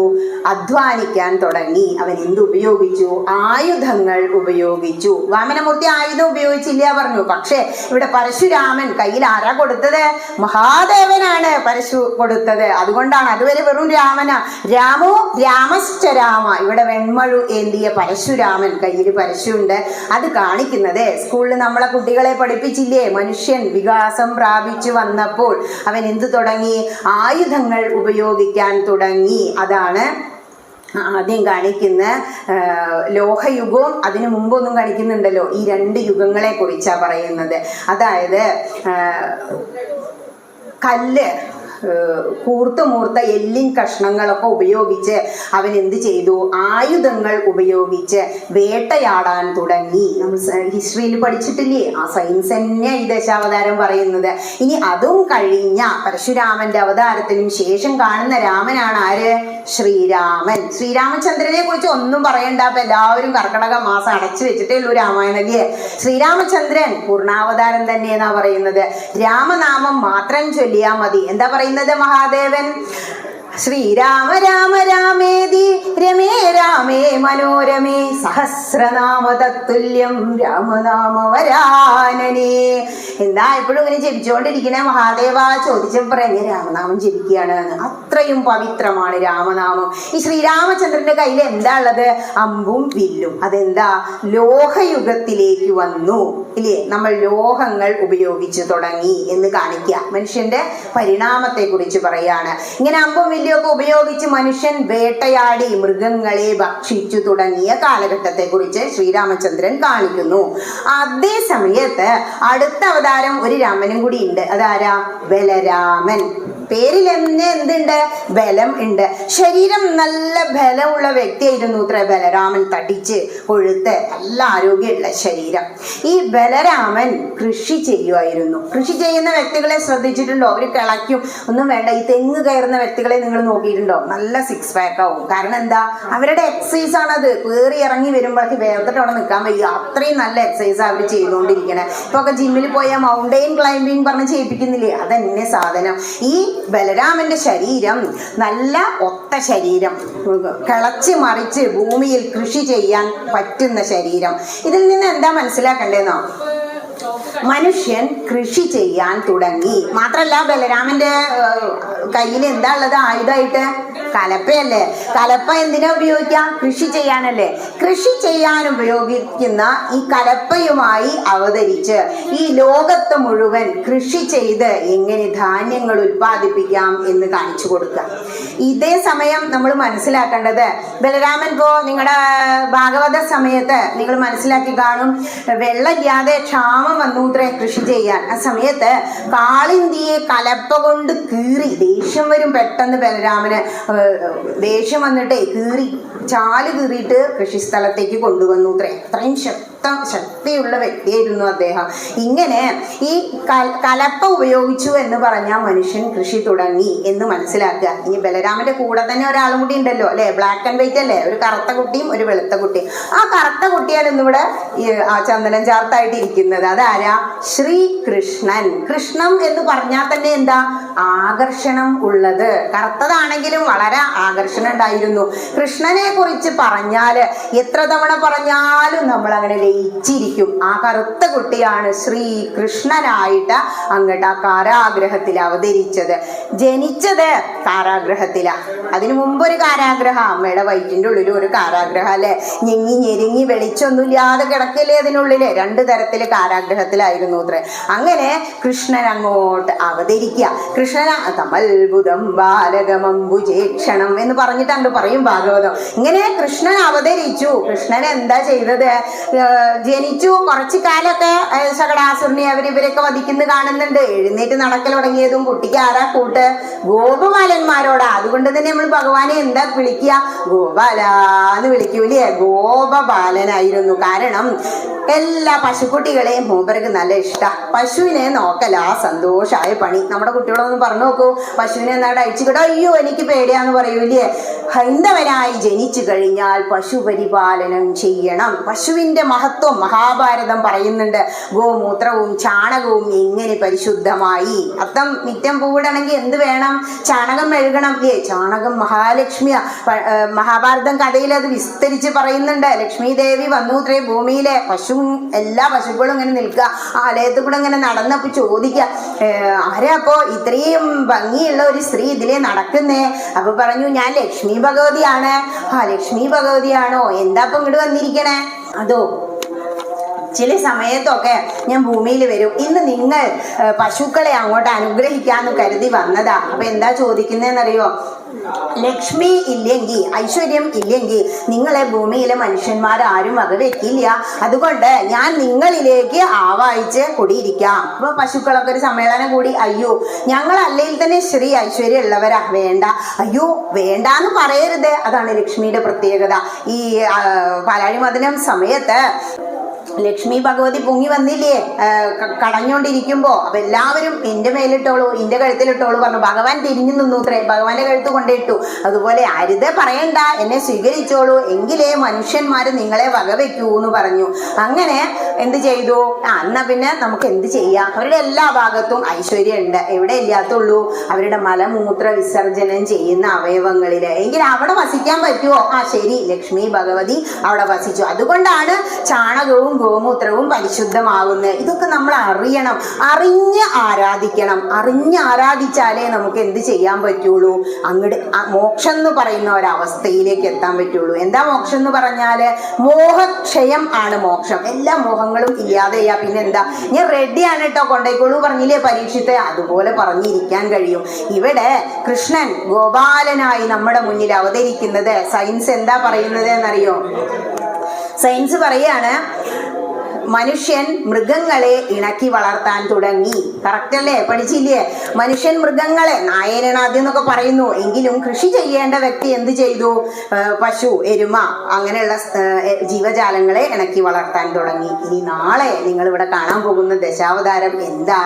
ഇപ്പൊ പറയും കൽക്കിന്ന്. ഇവിടെ നാളെ വിശ്വരൂപാണ്. വിശ്വരൂപം ഇങ്ങോട്ട് കണ്ടപ്പോ ഭഗവത്ഗീതയിൽ അർജുനൻ എന്താ പറഞ്ഞത്? പ്രസീദ ദേവേശ ജഗന്നിവാസ. ഹേ കൃഷ്ണ, ഞാൻ ഇത്രയൊന്നും വിചാരിച്ചില്ല. ഞാൻ എന്തൊക്കെയാ വിളിച്ചത്? എടോ യാദവാന്ന് വിളിച്ചില്ലേ? അല്ലെ, യാദവാന്ന് വിളിക്കാന്ന് മാത്രല്ല, എടോ കൃഷ്ണാന്നാ വിളിച്ചിരുന്നത്. ഇത് കണ്ടപ്പോഴല്ലേ, വിശ്വരൂപ ദർശനം കണ്ടപ്പോ ത്രിമൂർത്തികളും ഈ ലോകത്ത് എന്തെല്ലാം ഉണ്ടോ അതും എല്ലാം ഉണ്ട്. കണ്ണിങ്ങനെ മിഴിക്കാൻ വയ്യാത്രേ, അത്രയും വെളിച്ചാണെന്നാ പറയുന്നത്. ആ വെളിച്ചം കണ്ടു നിന്നപ്പോ പറയാ, കൃഷ്ണ എന്നോട് ക്ഷമിക്കണേ. പ്രസീദ ഹേ ദേവേശ ജഗന്നിവാസ. ഈ ജഗത്തിനെ മുഴുവൻ ഉൾക്കൊള്ളുന്ന കൃഷ്ണ എന്നോട് ക്ഷമിക്കണമേ എന്ന് പറയാ. അങ്ങനെ വിശ്വരൂപ ദർശനം നാളെ നിങ്ങൾക്ക് കാണാം. ഈ വിശ്വരൂപം എന്താ പറയുന്നേന്നോ? ഗഡ്ഗഭൂമേന്തി ചിരി ചലറി തത്ര എന്ന് രാമായണം പറയുന്നുണ്ട്. അതായത് അവസാനം ഈ ഓരോ മന്വന്തരങ്ങളെ കുറിച്ചും കൽപ്പങ്ങളെ കുറിച്ചും ഒക്കെ ഗ്രന്ഥങ്ങളിൽ പറയുന്നുണ്ട്. ഒരു മന്വന്തരം എന്ന് പറയുമ്പോൾ 71 ചതുർയുഗ. അതായത് ഒരു ചതുർയുഗം എന്ന് പറഞ്ഞാൽ കൃതം, ത്രേതം, ദ്വാപരം, കലി. ഇത് കലിയുഗ. ഈ കലിയുഗം അവസാനിക്കുന്ന സമയത്ത് ധർമ്മത്തിന് ച്യുതി സംഭവിക്കും. ധർമ്മം അങ്ങനെ താഴ്ന്നു പോകുമ്പോ ഈ അധർമ്മികളെ എല്ലാം വെട്ടിക്കൊല്ലാൻ വേണ്ടി എന്നാ പറയുന്നത്. അതാണ് ആ മറ്റേ സംഹാരമൂർത്തിയെ പോലെ കൽക്കി അവതരിക്കും. വാളായിരിക്കുത്രേ ആയുധം എന്ന് പറയുന്നത്. അങ്ങനെ കൽക്കിയായി അവതരിച്ച് ഇവിടെ ദുഷ്ടന്മാരെ നിഗ്രഹിച്ചുകൊണ്ട് ധർമ്മം പുനഃസ്ഥാപിക്കും. ഈ പ്രളയം വന്ന് ഈ കൽപ്പം അല്ലെങ്കിൽ ഈ ഒരു 4ാമത്തെ കലിയുഗം അവസാനിക്കും. വീണ്ടും എന്ത് വരും? ആദ്യത്തെ പോലെ കൃതം, ത്രേതം, ദ്വാപരം, കലി എന്ന് പറഞ്ഞ് 4 യുഗങ്ങൾ ആദ്യം തുടങ്ങുന്ന. ആദ്യം എന്താ? പ്രളയം വന്നപ്പോൾ മത്സ്യാവതാരം ചെയ്ത് ഒരു കൊമ്പ്, ഒരു തേറ്റയുടെ മുകളിൽ ഒരു കയറ് കെട്ടി ഒരു തോണിയിൽ എല്ലാ ജീവജാലങ്ങളെയും പെയറായിട്ട് കയറ്റി ഇരുത്തി എന്ന് പറയുന്നില്ലേ? അതിൽ നിന്ന് എന്താ മനസ്സിലാക്കണ്ടേ? ഈ ഭൂമിയിൽ ഇപ്പോഴുള്ള സർവ്വ ജീവജാലങ്ങളും ഇനിയും എന്തുണ്ടായിരിക്കണം? അടുത്ത കൽപ്പങ്ങളിലും അല്ലെങ്കിൽ അടുത്ത മന്വന്തരങ്ങളിലും ഉണ്ടായിരിക്കണം എന്ന് കാണിക്കുക. ഇങ്ങനെ മനുഷ്യന്റെ അവസാനത്തെ സ്റ്റേജാണ് ഇപ്പോൾ. കൃഷിയൊക്കെ നടത്തി ഇവിടെ സുഖിച്ച് അങ്ങനെ ജീവിച്ചിരുന്നാൽ മതിയോ? പോരല്ലോ, കുറെ പശുക്കളുണ്ടെങ്കിൽ ഇത്ര ലിറ്റർ പാല് കിട്ടും, കൃഷ്ണ എന്നെ ഇപ്പൊ ഒന്ന് വിളിക്കണ്ട കേട്ടോ പറഞ്ഞാൽ കൊണ്ടുപോകാതിരിക്കുവോ? ആ സമയം മൂപ്പര് അവിടെ വരൂലേ? അതാണ് മനുഷ്യന്റെ നിസാരത എന്ന് ഞാൻ പറഞ്ഞത്. മനുഷ്യൻ ജോലി അന്വേഷിച്ചു, ഞാൻ പറഞ്ഞില്ലേ, കൃഷിയൊക്കെ നടത്തി പശുപരിപാലനം ചെയ്തു, അങ്ങനെ സുഖമായവൻ ജീവിച്ച് പോകുമ്പോഴേക്കും ഈ 4 ആശ്രമങ്ങളാണ് കഴിയും. ഏതൊക്കെ 4 ആശ്രമങ്ങള്? ബ്രഹ്മചര്യം, ഗൃഹസ്ഥാശ്രമം, വാനപ്രസ്ഥം, സന്യാസം. ഇതില് അവസാനമാണ് എന്ത് വേണ്ടത്? സന്യാസം, ന്യസിക്കുക. അതായത് ആഫ്റ്റർ റിട്ടയർമെന്റ് അല്ലേ പലരും എന്തെടുത്തത്? ഈ ഗ്രന്ഥം പൊക്കിയും കൊണ്ട് ഇങ്ങോട്ട് കയറി വന്നത്. ചെറുപ്പത്തിൽ തോന്നിയില്ലാലോ? ചില അമ്മമാര് പറയും, ടീച്ചറെ ഇതൊന്നും അങ്ങോട്ട് കൂട്ടിയാൽ കൂടുന്നില്ല, കണ്ണ് പിടിക്കുന്നില്ല, അത് എങ്ങനെ ഇരിക്കാൻ പറ്റണില്ല എന്നൊക്കെ പറയും പലരും. എന്തുകൊണ്ടാ? ചെറുപ്പത്തിൽ നമുക്ക് അതിനുള്ള ബുദ്ധി ആരും ഉപദേശിക്കുന്നില്ല, ഇത്തരം പ്രഭാഷണങ്ങളൊന്നും കിട്ടുന്നില്ല. അതുകൊണ്ടാ ചെറുപ്പത്തിലേ അങ്ങനെ ഒരു ഭാഗവത സപ്താഹ വേദിയിൽ നിങ്ങൾ എത്തിപ്പെട്ടിരുന്നു എങ്കിൽ ഇപ്പൊ എവിടെ എത്തിയിരുന്നു? ഏതായാലും സമയമൊന്നും വൈകിട്ടില്ല. കാരണം ഭഗവാന്റെ അനുഗ്രഹം ഉണ്ടെങ്കിൽ മാത്രമാണത്രേ ഇങ്ങനെ ഒരു പ്രഭാഷണ വേദിയിൽ നമ്മളെ കൊണ്ടുവന്നിരുത്തും. അതിനും അപ്പുറം ഭഗവാന്റെ അനുഗ്രഹം ഉണ്ടെങ്കിൽ, ഭക്തജനങ്ങൾക്ക് ഉണ്ടെങ്കിലാണത്രേ കമ്മിറ്റിക്കാർക്ക് ഇങ്ങനെ ഒരു പരിപാടി വെക്കാൻ തോന്നും. ഇപ്പൊ നിങ്ങളുടെ നാട്ടിലും വന്നില്ലേ ചന്ദനം ചാർത്ത്? ഞങ്ങളുടെ നാട്ടിൽ കുറെ കാലമായി തുടങ്ങിയിട്ട്. പക്ഷെ അവിടെ പ്രഭാഷണം സപ്താഹം ആയതുകൊണ്ട് അതന്നെ അങ്ങനെ നടത്തിക്കൊണ്ടിരിക്കും. ഇത്രയും ആചാര്യന്മാർ വന്ന് 10 ആചാര്യന്മാർ വന്ന് നിങ്ങൾക്ക് സത്സംഗം നടത്തുക, എല്ലാ ദിവസവും അത് കേട്ടിരിക്കുക. അപ്പോൾ അതിൻ്റെ അർത്ഥം എന്താ? ഭഗവാൻ നിങ്ങളെ അനുഗ്രഹിച്ചു എന്ന് മനസ്സിലാക്കുക. കാരണം എന്താണോ, ഭഗവാന്റെ അനുഗ്രഹം ഉണ്ടാകുന്നതിലപ്പുറം നമ്മുടെ ദുരിതം അങ്ങനെ കുറയണത്രേ. നമ്മുടെ ദുരിതം കുറയുമ്പോൾ നമുക്ക് തോന്നുത്രേ അമ്പലത്തിക്കൊന്ന് പോകാം, അല്ലെങ്കിൽ സുഹൃതം കൂടുമ്പോൾ നമുക്ക് തോന്നുത്രേ ക്ഷേത്രത്തിലൊന്ന് പോയിരിക്കാം. ഇപ്പോൾ ഇവിടെ നാരായണീയം കഴിഞ്ഞിട്ട് അങ്ങ് പോയാൽ പോരെ? ഇനിയിപ്പോൾ ദീപാരാധനയ്ക്ക് വരാമെന്ന് വിചാരിച്ചൂടെ? 1 മണിക്കൂർ, 24 മണിക്കൂറുണ്ട് നമുക്ക്, ഇല്ലേ? അതെങ്ങനെയാ നമ്മൾ ഉപയോഗിക്കുന്നത്? എന്തെല്ലാം കാര്യങ്ങൾ കാണിക്കുന്നു എന്നിവിടെ അങ്ങനെ ഇരിക്കാൻ പറ്റുമോ? ഇല്ലാലോ. മർത്യന്റെ നിസ്സാരതയെ കുറിച്ച് മഹാഭാരതം വിശദമായിട്ട് പറയുന്നുണ്ട്. ഒരു കഥയും കൂടിയും പറയാം അല്ലെ. മഹത്വം കൊണ്ടും ഭാരം കൊണ്ടും മഹാഭാരതം എന്ന പേര് വന്ന വലിയ, ഈ ലോകത്തിൽ എഴുതപ്പെട്ടിട്ടുള്ളതിൽ വെച്ച് ഏറ്റവും വലിയ പോയട്രിയാണ് മഹാഭാരതം. ഭാരതീയന്റെ, ഹൈന്ദവന്റെ അടിസ്ഥാന ഗ്രന്ഥം എന്ന് പറഞ്ഞാല് അത് വേദങ്ങളാണ്. ഈ വേദങ്ങളിലെ അന്തസത്ത കറന്നെടുത്ത് നമുക്ക് സാധാരണക്കാർക്ക് വേണ്ടി രചിച്ച് കഥാരൂപത്തിൽ രചിച്ചു വെച്ചതാണ് 2 ഇതിഹാസങ്ങളും 18 പുരാണങ്ങളും. ഈ 2 ഇതിഹാസങ്ങളിൽ ഏറ്റവും വലുതാണ് മഹത്വാത് ഭാരവത്വാച്ച മഹാഭാരതം ഉച്യതേ എന്ന് പറയുന്നു മഹാഭാരതത്തെ കുറിച്ച്. മഹത്വം കൊണ്ടും ഭാരം കൊണ്ടും മഹാഭാരതം ആയി മാറി. എന്തേ ഇതിത്ര മഹത്വമുള്ളതാവാൻ? വേദങ്ങളിൽ പറഞ്ഞ സർവ കാര്യങ്ങളും കഥാരൂപത്തിൽ ഇതിലങ്ങോട്ട് ആവേശിച്ചു വെച്ചിരിക്കാം.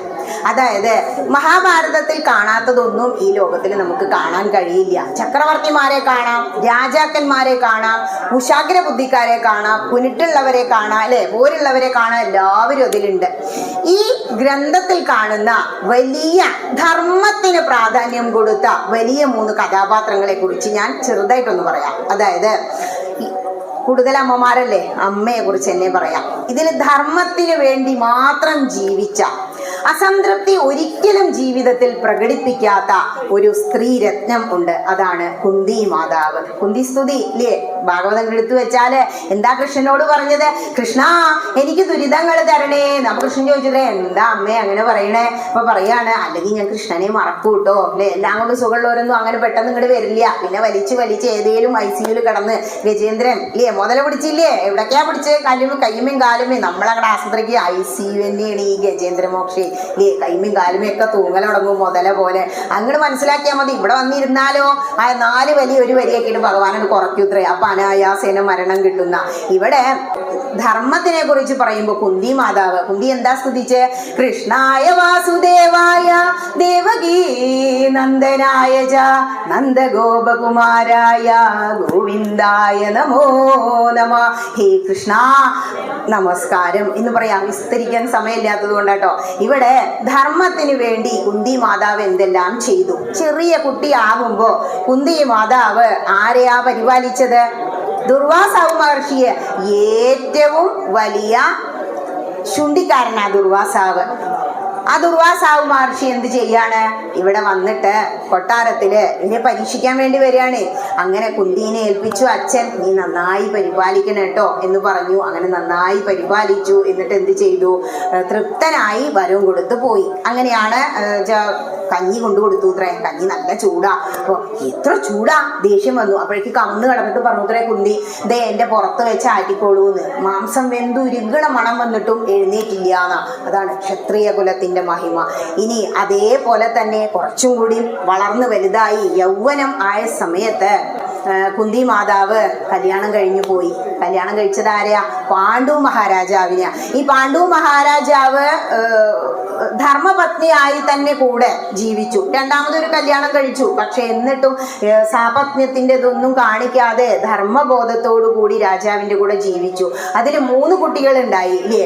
പക്ഷെ ഇടയ്ക്ക് വെച്ചിട്ട് എന്ത് ചെയ്തു? മാദ്രി, ഒരു ശാപം ഉണ്ടല്ലോ, മാദ്രി പാണ്ഡുവിന്റെ കൂടെ തന്നെ ചിതയിൽ ചാടി. 2 കുട്ടികൾ അവളുടെ ഉണ്ട്. ഈ 5 മക്കളെയും സ്വന്തം മക്കളെ പോലെ വളർത്തി വലുതാക്കി. ഇവർക്ക് രാജ്യം നഷ്ടപ്പെട്ടു. എന്നിട്ടോ ആ രാജ്യം വീണ്ടെടുക്കാൻ വേണ്ടി പല നയതന്ത്രങ്ങളും നോക്കിയിട്ടും സാധിക്കാതെ അവസാനം എന്താ ചെയ്തത്? ഈ യുദ്ധത്തിന് വേണ്ടി പ്രേരിപ്പിച്ചു. മക്കൾ അവസാനം ചോദിക്കുന്ന ചോദ്യമാണത്. അമ്മ ഇത്രയും കാലം യുദ്ധം ചെയ്യൂ എന്നും പറഞ്ഞ് ഈ രാജ്യം മുഴുവൻ നേടി ഇനിയും എന്തിനാ കാട്ടിലേക്ക് പോകുന്നേ? കാരണം മക്കൾക്ക് രാജ്യമൊക്കെ തിരിച്ചു കിട്ടി. അങ്ങോട്ട് തിരിച്ചു ചെന്ന സമയത്ത് കുരുക്ഷേത്ര യുദ്ധം കഴിഞ്ഞിട്ട് അവിടെ ചെന്നപ്പോ ആരാ ഉള്ളത്? അവിടെ ധൃതരാഷ്ട്ര മഹാരാജാവ്, കണ്ണു കാണില്ല, ഭർത്താവിന്റെ ഏട്ടനാ. അവരുടെ പത്നിയായ ഗാന്ധാരി മാതാവ്, അതും കഴിഞ്ഞ ഒരു വിതുരരും ഉണ്ട് അല്ലേ? ഈ 3 പേരും അവിടെ ഉണ്ട്. അവരുടെ കൂടെ കൊട്ടാരത്തിൽ അങ്ങനെ താമസിച്ചു. കുറെ കാലം അവരവിടെ താമസിക്കുകയാണ്. ഒരു 10-30 വർഷം, 36 വർഷം ഭരിച്ചു എന്നാ പറയുന്നത്. കുറെ കാലം ജീവിച്ച് ആ കൊട്ടാരത്തിലെ ജീവിതം മടുത്തു. അങ്ങനെ ഒരു അവസ്ഥ നമുക്ക് വരുന്നുണ്ടോ? ഇല്ലാല്ലേ? എത്ര കഴിച്ചാലും ഇനിയും കഴിക്കണം എന്നല്ലേ? അങ്ങനെ ജീവിതത്തിൽ വിരക്തി വരണമെങ്കിൽ ആത്മീയതയിലൂടെ പോണേ. അതില്ലാത്തതുകൊണ്ടാണ് വലിച്ചു കടക്കുമ്പോൾ മുത്തശ്ശിക്ക് എന്താ വേണ്ടേ ചോദിച്ചു നോക്കും. ഒരു 5 പവന്റെ വള കൊണ്ടുവരെന്ന് പറയും അല്ലേ? ഇത് അവസ്ഥ. അപ്പോ ഒക്കെ ത്യജിക്കാൻ, അതാണ് സന്യാസം എന്നുള്ള അവസ്ഥയിലേക്ക് പോകുന്നത്. വാനപ്രസ്ഥം എന്ന് പറയുമ്പോൾ തന്നെ എന്താ? റിട്ടയർമെന്റ് കഴിഞ്ഞാൽ ഓരോന്നായിട്ട് ഉപേക്ഷിക്കൽ തുടങ്ങുക. എന്ത് ചെയ്യണം? വാനപ്രസ്ഥം എന്ന് പറഞ്ഞാൽ വനത്തിലേക്കൊന്നും പോവേണ്ട, നമ്മുടെ അടുത്തുള്ള ക്ഷേത്രത്തിലേക്ക് വരിക. അതൊന്നും അങ്ങോട്ട് തുറന്നു വെച്ചൂടെ? എന്താ സുഖം. ഭാഗവതമൊക്കെ ഇങ്ങോട്ട് തുടങ്ങുമ്പോൾ തന്നെ ഇല്ലേ എന്ത് നല്ല നല്ല ശ്ലോകങ്ങളാ. അതും പറഞ്ഞുകൊണ്ടിരിക്കാൻ സമയമില്ല. ശ്ലോകങ്ങൾ അങ്ങനെ ഇടയ്ക്ക് വരുമ്പോഴാണ് നിങ്ങൾക്ക് അതിലൊരു ലയം വരൂ. അതാണ് അതിന്റെ സത്യം അല്ലെ? ആദ്യം 2 ശ്ലോകങ്ങളൊക്കെ പറയുമ്പോൾ ഇനി അതും കഴിഞ്ഞ് കുന്തി മാതാവ് എന്ത് ചെയ്യാണ്? ഞാനേ ഇവരുടെ കൂടെ പോവുകയാണ്. അതായത് കാനനത്തിലേക്ക് പോകാൻ തീരുമാനിക്കുകയാണ് ധൃതരാഷ്ട്രരും ഗാന്ധാരിയും വിതുരനും. ഇവര് 3 പേരും കൂടിയും പോകുന്ന സമയത്ത് കുന്തി മാതാവ് ഇവരുടെ പിറകെ ഇറങ്ങിപ്പോയി. അപ്പോഴാണ് മക്കള് ചോദിച്ചത്, അമ്മ നമ്മൾ ഇത്ര കാലം കാട്ടിലായിരുന്നില്ല, ഇങ്ങോട്ട് വരൂ പോവല്ലോ എന്ന്. തിരിഞ്ഞു നോക്കിയില്ല അത്രേ. അപ്പൊ ആദ്യം പോവല്ലേ അമ്മയെന്ന് സമാധാനത്തിൽ പറഞ്ഞു. അമ്മ തിരിഞ്ഞു നോക്കാതെ നടക്കുക. അത്തിരി നീരസത്തോട് കൂടിയിട്ട് ദേഷ്യപ്പെട്ടിട്ട് പറഞ്ഞു, ഇത്ര കാലം കാട്ടിലായിരുന്നില്ല, എങ്ങോട്ട് പോരൂ, അമ്മ പോകണ്ട. അപ്പൊ തിരിഞ്ഞു നോക്കിയിത്രേ. എന്നിട്ട് പറയാണ്, നിങ്ങളെല്ലാം ഈ ഒരു ചോദ്യം ചോദിച്ചില്ലേ, ഇതിനാണോ ഇത്രയും അത്ര ജനങ്ങളെ, കൗരവരെ മുഴുവൻ എത്ര പടകളെ കൊന്നൊടുക്കി? ആലോചിച്ചു നോക്കൂലേ? 18 അക്ഷൗഹിണി പട ഉണ്ടായിരുന്നു, 11 കൗരവര. അങ്ങനെ അവരെയൊക്കെ വധിച്ച് ഇത്രയും ക്രൂരത ചെയ്ത് രാജ്യം നേടിയത് പിന്നെയും കാട്ടിലേക്ക് പോകാനാണോ? അമ്മയല്ലേ പ്രേരിപ്പിച്ചത്? അപ്പൊ തിരിഞ്ഞു നിന്ന് പറഞ്ഞു, നിങ്ങളെ എല്ലാവരെയും ഞാൻ യുദ്ധം ചെയ്യാൻ പ്രേരിപ്പിച്ചത് ഇവിടെ രാജമാതാവായിട്ട് വാഴാനാണ്. എളിഞ്ഞിരിക്കാനാണ് തന്നെ ഉപയോഗിക്കുന്നത്. വാഴാനാണെന്നാണോ നിങ്ങൾ വിചാരിച്ച്? അത് എൻ്റെ ധർമ്മമായിരുന്നു കുട്ടികളെ. നിങ്ങളെ യുദ്ധം ചെയ്യിച്ച് രാജ്യം തിരിച്ചു പിടിക്കൽ എന്ന് പറഞ്ഞു കൊടുക്കുക. നിയമപ്രകാരം ആരാ അവിടെ രാജാവാവണ്ടേ? ധർമ്മപുത്രരാ. കാരണം ജ്യേഷ്ഠനാണ് ധൃതരാഷ്ട്രെങ്കിലും കുരുടനാ, മുടന്തനോ വികലാംഗനോ രാജ്യം ഭരിക്കാൻ അവകാശം ഇല്ല. അവർക്ക് ഇങ്ങോട്ട് കാശ് കിട്ടാനേ അവകാശമുള്ളൂ, സ്റ്റൈപ്പൻഡ് പോലെ. അതുകൊണ്ടാണ് ആ നിയമം വന്നത്. അല്ലെങ്കിൽ ധൃതരാഷ്ട്രർക്ക് കിട്ടുമായിരുന്നു. ഇനി അതും കഴിഞ്ഞ് രണ്ടാമതായിട്ട് പറയുന്നത് എന്താണോ? ഞാൻ ഇവരുടെ കൂടെ പോവാൻ കാരണം നിങ്ങളെ അന്ന് വളർത്തി വലുതാക്കി നോക്കുക. മാദ്രി മരിച്ചു, ആ കുട്ടികളെ കൂടി ധർമ്മത്തിലൂടെ കൊണ്ടുപോകേണ്ടത് എൻ്റെ കടമയായിരുന്നു. ഗാന്ധാരി മാതാവ് എന്താ ചെയ്ത്? കണ്ണങ്ങട് കെട്ടിയില്ലേ? കുട്ടികളുടെ ദുർബുദ്ധി കണ്ടുവോ? ധർമ്മം അവർക്ക് പറഞ്ഞു കൊടുത്തുവോ? തല്ലും ചൊല്ലും കൊടുത്ത് വളർത്തിയില്ല. അതിൻ്റെ അഹമ്മതി അവർക്കുണ്ടായി. അവരെല്ലാവരും നശിച്ചില്ലേ? ധർമ്മത്തിലൂടെ ധർമ്മം ഉപദേശിച്ച് നിങ്ങളെ വളർത്തി വലുതാക്കൽ എൻ്റെ കടമയായിരുന്നു, അതെൻ്റെ ധർമ്മമായിരുന്നു എന്ന് പറയാ. അതിനുശേഷം അതും കഴിഞ്ഞിട്ട് പറയാ, ഞാൻ ഇവരുടെ കൂടെ പോകുന്നത് എന്താണെന്നറിയോ? കാരണം എനിക്ക് ഒരു ധർമ്മം ഇപ്പൊ ഇവരുടെ കൂടെ പോകാനുണ്ട്, എൻ്റെ കടമയാണത്. കാരണം എൻ്റെ ജ്യേഷ്ഠനും ജ്യേഷ്ഠത്തെ അമ്മയും കൂടെ വിതുരരും കാനനത്തിലേക്ക് ക്ഷത്രിയൻ ചെയ്യേണ്ട കടമയാണത്രേ അത്. ഒരു പ്രായം കഴിഞ്ഞു കഴിഞ്ഞാൽ വാനപ്രസ്ഥം കാനനവാസത്തിന് പോയി യോഗനിഷ്ഠനായി ജീവിച്ച് ദേഹത്യാഗം ചെയ്യുക എന്നുള്ളത്. അതുകൊണ്ട് ഇവരെ ശുശ്രൂഷിക്കലാണ് ഇപ്പൊ എൻ്റെ ധർമ്മം, ഞാൻ അവരുടെ കൂടെ പോവുകയാണ് എന്ന് പറഞ്ഞു. അങ്ങനെ അങ്ങോട്ട് ഇറങ്ങി പോവുകയാണ്. നിന്നില്ല, മക്കൾ വിളിച്ചിട്ടു. ഇങ്ങനെ കുന്തി മാതാവിൻ്റെ ധർമ്മബോധത്തെ കുറിച്ച് നമ്മുടെ അമ്മമാര് മനസ്സിലാക്കുക, എന്തിനാണ് ഈ ജീവിതം എന്ന് മനസ്സിലാക്കുക. ഇനി ഭീഷ്മാചാര്യര് പറയുന്നത്, ധർമ്മസ്യ തത്വം നിഹതം ഗുഹായാം എന്ന തത്വം ശരിക്കും അറിഞ്ഞു മനസ്സിലാക്കിയ ഒരു മഹാനായിരുന്നു ഭീഷ്മാചാര്യർ. ഭീഷ്മർ ധർമ്മത്തിൽ അധിഷ്ഠിതമായി ജീവിക്കുക. എന്താ അങ്ങനെ പറഞ്ഞെന്നറിയോ? ധർമ്മം ഗുഹകളിൽ എന്ന പോലെ ഹൃദയത്തിൽ ഒളിച്ചിരിക്കുന്നു. ധർമ്മത്തിന്റെ തത്വം അത് മനസ്സിലാക്കാൻ പാടാണ്. അതാണ് ധർമ്മസ്യ തത്വം നിഹിതം ഗുഹായാം എന്ന് പറഞ്ഞത്. ഈ കാര്യം മനസ്സിലാക്കിയത് കൊണ്ടാണ് ഗംഗാപുത്രനായ ഭീഷ്മ ശബ്ദം എടുത്ത് കല്യാണം കഴിക്കാതെ അച്ഛന് വേണ്ടി ജീവിക്കുന്നത്. ഭാഗവതം ഉപദേശിച്ചു ഇത്രേ ഗംഗാദേവി. അതുകൊണ്ടാണ് ഭീഷ്മർ ഉന്നതനായത്. എന്നിട്ടും എന്തേ ശരശയ്യയിൽ കിടക്കാൻ? മഹാഭാരതത്തിലെ 2 പ്രധാന ഭാഗങ്ങളാണ് വിഷ്ണു സഹസ്രനാമവും ഭഗവത്ഗീതയും. അല്ലേ? ഗീത അങ്ങോട്ട് പറയാൻ തുടങ്ങിയ വേറെ ഒന്നും വേണ്ട. ഇനി ഈ 2 കാര്യങ്ങളും എങ്കിലും അറിയാം. ചിലർക്ക് എന്തറിയില്ല, ഇത് മഹാഭാരതത്തിലാന്നും അറിയില്ല. ഈ ഭീഷ്മർ എന്തുകൊണ്ട് ശരശയ്യയിൽ അവിടെ കിടന്നിട്ടല്ലേ സഹസ്രനാമം ജപിച്ച്, എന്തുകൊണ്ട് ശരശയ്യയിൽ വീണ് കിടന്നു? വലിയ ഒരു രാജ്യം, അല്ലെങ്കിൽ നമ്മുടെ ഇന്ത്യ മഹാരാജ്യം ഭാരതം ഭരിക്കുമ്പോൾ അവിടെ ധർമ്മച്യുതി ഉണ്ടായാൽ, ധർമ്മം ആകെ ഇല്ലാതെ ആയില്ലേ കൗരവർ ഭരിച്ചപ്പോ? അത് കാരണമാണ് ധർമ്മിഷ്ഠനായ തപസ്സനായിരുന്നു ജീവിതം എന്ന വലിയ വ്യക്തി എവിടെ വീണ് കിടക്കേണ്ടി വന്നത്? ശരശയ്യയിൽ വീണ് കിടക്കേണ്ടി വന്നത്. ഭീഷ്മാചാര്യർ എന്ന് പറയുന്നത് പിതാമഹൻ ശരശയ്യയിൽ വീണ് കിടക്കേണ്ടി വന്നു. കാരണം ധർമ്മത്തിന് ച്യുതി സംഭവിച്ചാൽ ധർമ്മമൂർത്തികളായവർ പോലും ശരശയ്യയിൽ വീണ് കിടക്കേണ്ടി വരും എന്ന് നമ്മളോട് കാണിക്കുകയാണ്. ഇനി ഇതെല്ലാം കഴിഞ്ഞ് ധർമ്മപുത്രർ സ്വർഗാരോഹണത്തിന് പോകുന്ന ഒരു നിമിഷം നമുക്ക് കാണാം, അല്ലേ? ആ കഥ എല്ലാവർക്കും അറിയാം. ഹൈന്ദവന് പട്ടി നിഷിദ്ധല്ല. എന്താ കാരണം? ഹൈന്ദവന്റെ കൂടെ അതുവരെ പട്ടി നിഷിദ്ധ. കാരണം സ്വർഗത്തിലേക്ക് നായക്ക് പ്രവേശനം ഇല്ല. അതന്നെയാണ് സത്യം. ഇവരെ എല്ലാവരും ദേവന്മാരെ ക്ഷണിച്ചു. ഒരുപാട് കാലമായില്ലേ രാജ്യം ഭരിച്ചിരിക്കണു. പഞ്ചപാണ്ഡവരെ, നിങ്ങൾ സ്വർഗത്തിലേക്ക് വരൂ, നമ്മളെ ഭഗവാൻ വന്നിട്ട് വിളിച്ചാലോ? അല്ലേ? സന്തോഷമായി, വേറെ ഒന്നും വേണ്ട. ഗോപികമാര് കലവും തൈരും ഒക്കെ എറിഞ്ഞു ഓടിയില്ലേ രാസക്രീഡ നടത്താൻ? ഭഗവാന്റെ ഓടക്കുഴൽ വിളി നാദം കേട്ടപ്പോ അതുപോലെ നമ്മൾ ഇറങ്ങി ഓടും. ഇവിടെ പറയാണ് പഞ്ചപാണ്ഡവരോട്, നിങ്ങൾ സ്വർഗത്തിലേക്ക് വരൂ. അപ്പൊ എവിടെയാണ് ഈ സ്വർഗം? ഒരു സംശയം നമുക്കില്ലേ? കുറെ ഗ്രന്ഥങ്ങളിലായി തരയണു ടീച്ചറെ, ഇതിന് എന്തെങ്കിലും ഒരു ഷോർട്ട് കട്ട് ഉണ്ടോ എന്ന് ചോദിക്കും ചിലര്. എന്താ? സുഗതി എത്ര ഭവതി തത്ര ഏവ സ്വർഗ എന്നാ പറയാ. അതായത് നമ്മളൊരു കർമ്മം ചെയ്യുകയാണെങ്കിൽ നമുക്കത് സുഖാണോ? അത് തന്നെ സ്വർഗം, അല്ലാതെ ഒരു സ്വർഗം ഇല്ല. കാരണം സ്വർഗം എവിടെയെന്ന് ചോദിച്ചു കഴിയുമ്പോൾ ഗ്രന്ഥങ്ങൾ പറയുന്നത് ആ സുമേരു പർവ്വതത്തിന്റെ തലപ്പത്താണ് സ്വർഗം ഇരിക്കുന്നത്. അപ്പൊ എവിടെ ഈ സുമേരു പർവ്വതം? നമ്മുടെ ഭാരതത്തില് ഹിമാലയ സാനുക്കളും കടന്ന് മഞ്ഞിലൂടെ പിന്നെയും പിന്നെയും നടന്നു പോകുമ്പോൾ ഈ സുമേരു പർവ്വതം കാണാം. അതന്നെയാ സ്വർഗം. അവിടെ ദേവന്മാരാ, മനുഷ്യർക്കൊന്നും അവിടേക്ക് പ്രവേശനം ഇല്ല. ആ മനുഷ്യന്മാരായ പഞ്ചപാണ്ഡവരെ വന്ന് ക്ഷണിച്ചപ്പോ ഇവരങ്ങനെ നടന്നു. അതാണ് മഹാപ്രസ്ഥാനം കാണുന്നത്. 5 ആളെ ക്ഷണിച്ചിട്ടുള്ളൂ. ധർമ്മപത്നിയായ പാഞ്ചാലിയെയും കൂട്ടി അവരങ്ങനെ നടക്കുക. കുറച്ച് നടന്നപ്പോൾ ഒരു നായ കൂടി. ഈ കുറെ നടന്നു കഴിയുമ്പോൾ പറഞ്ഞാൽ ഹിമാലയം വരെ നടക്കുന്നത് ആലോചിച്ച് നോക്കൂ. നല്ല മഞ്ഞാണ്. ആ മഞ്ഞിലൂടെ മഞ്ഞങ്ങനെ കട്ട പിടിച്ച് കിടക്കുകയാണ്. ആ തണുപ്പിലൂടെ അവരങ്ങനെ മിണ്ടാതെ നടക്കുക. ആ സമയത്ത് മഞ്ഞങ്ങനെ പെയ്തുകൊണ്ടിരിക്കുക. അതെല്ലാം സഹിച്ച് ഈ എന്തിനാണെന്നറിയോ ഇങ്ങനെ തീർത്ഥാടനമൊക്കെ പോകുന്നേ? അയോധ്യയിലേക്കും കാശിക്കും ഒക്കെ പോവാറില്ലേ? ഉത്തർപ്രദേശിൽ പോവാറില്ലേ? ഭഗവാന്റെ രാസക്രീഡയുടെ കുറ്റിക്കാട് കാണാറില്ലേ? ഈ ശരീരത്തിനെ നമ്മൾ ക്ലേശിപ്പിച്ച് നമ്മുടെ കർമ്മഫലം തീർക്കാനാണ് അത് ചെയ്യുന്നത്. അതിനാണ് തീർത്ഥാടനം. ഇതങ്ങനെ പോകുന്ന സമയത്ത് ആദ്യം പാഞ്ചാലി വീണു. അപ്പോൾ ഭീമൻ പറഞ്ഞു, ഹേ രാജൻ. പാഞ്ചാലി പറഞ്ഞു, കരഞ്ഞു അത്രേ, കണ്ണീരങ്ങനെ വന്നു. സാരല്ല, നമ്മൾ ആരെ കാണാനാ പോകുന്നേ?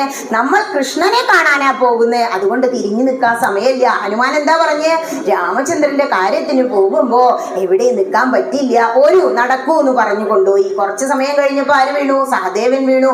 അപ്പോഴും പറഞ്ഞു, ജ്യേഷ്ഠ വേണ്ട, തിരിഞ്ഞു നിൽക്കണ്ട, പോരൂ എന്ന് പറഞ്ഞു. നടക്കൂ എന്ന് ആജ്ഞാപിച്ചു. രാജാവല്ലേ, പിന്നാലെ എല്ലാവരും നടന്നു.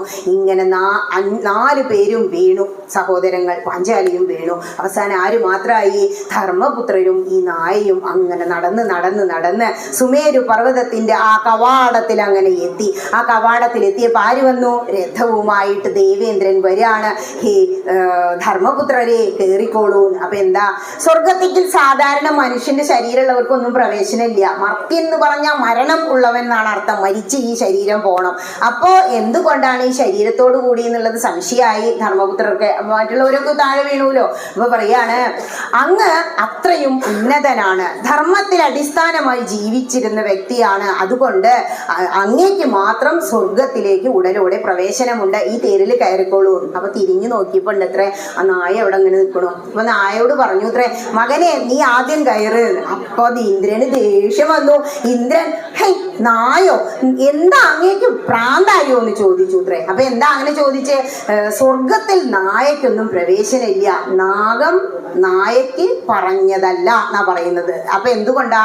നായ എന്താ ചെയ്യാ? പിണം കഴിക്കുന്ന, തോന്നിയ ഭക്ഷണമൊക്കെ എടുത്ത് കഴിക്കും. പിന്നെന്താ, മറ്റുള്ള ചെറിയ ജീവജാലങ്ങളെ ക്രൂരമായി കൊന്നു തിന്നുന്ന ഒരു ജീവിയാണ് ഈ നായ.